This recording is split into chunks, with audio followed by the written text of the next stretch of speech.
From the national newsroom of the Canadian Press, I'm Brenda Molina-Navidad. A Vancouver synagogue has held its first service since what police describe as an act of arson charred the building's front door.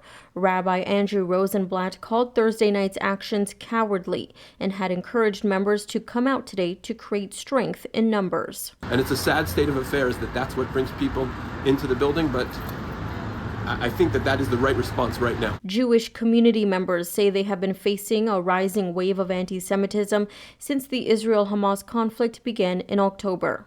Families of Israeli hostages held by Hamas have called for all parties to immediately accept a proposal detailed by U.S. President Joe Biden to end the nearly 8-month-long war in Gaza.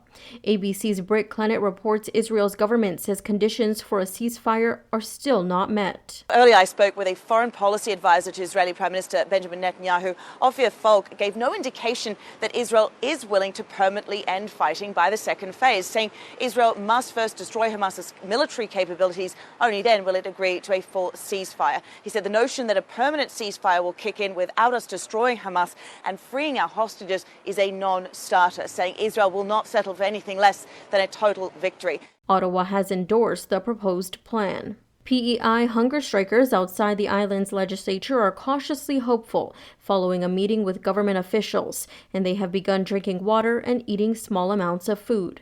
More than 25 people still protesting today have vowed not to leave until their demands are met. They're challenging the government's decision earlier this year to slow the island's population growth by reducing the number of immigrants who will be granted permanent residency. A worker strike has forced Vancouver-based Taseko Mines Limited to suspend operations at its Gibraltar copper mine in central BC. The company says negotiations for a new contract with unionized workers ended late yesterday with no deal. Canadian Press reporter Naira Ahmed has more. More than 500 workers are on strike at the second largest open-pit copper mine in Canada, about 200 kilometers south of Prince George. Unifor says its local members voted to strike today because the Vancouver-based operations owner refused to negotiate basic terms of a new collective agreement. Only essential staff remain at the mine to maintain critical operations. Ticketmaster has confirmed it was the victim of a major data breach. Posts appeared on the dark web May 27th, advertising user information for more than 500 million Ticketmaster customers.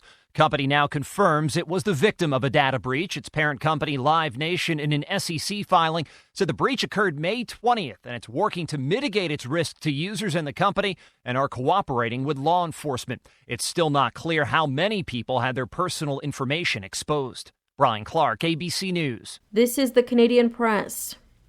In sports, Real Madrid has won a record-extending 15 Champions League titles after beating Borussia Dortmund 2-0 in the final at Wembley Stadium. Vinicius Jr. scored and sealed the trophy in the 83rd minute, 9 minutes after Dani Carvajal headed the Spanish giant in front.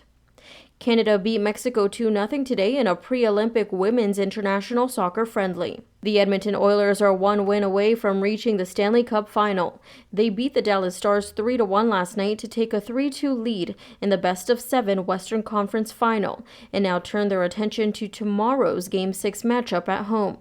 Oilers head coach Chris Knobloch will be looking for more of the same from his group. It might have been our best 60-minute effort, and we're going to need more of that because, going back for Game 6, they're a very good team on the road. From the Canadian Press, I'm Brenda Molina-Navidad.